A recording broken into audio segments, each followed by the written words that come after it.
ォーターボーイズスイングガールズの矢口忍監督最高傑作。受験に失敗、彼女にも振られどん底の勇気はパンフレットの表紙の美女につられ1年間の林業研修に。ここに写ってる人はどこにいるんですか？ここ見て。興味本位で来ただけやったら帰ってくれへん。山なめとったら命落とすぞ。そこで待っていたのは過酷な林業と携帯の電波もコンビニもない村での生活。おお、開くの。あ、何見る？みんな、あれがまたお昼にやられたやつ。こんな村出てもっと町に引っ越せば便利なのに。私の勘違いやった。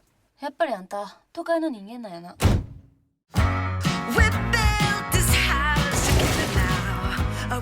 神隠しにおったらまず見つからんわ。絶対に見つけてきます。でも1年間ここにいなくちゃいけないんだよね。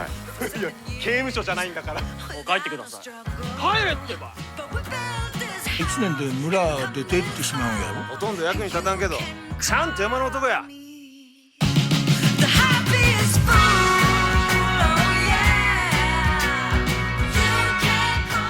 きっと忘れていたものが見つかる。ウ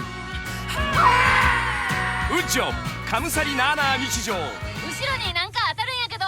しょうがないでしょ。ふんどし一丁なんだから。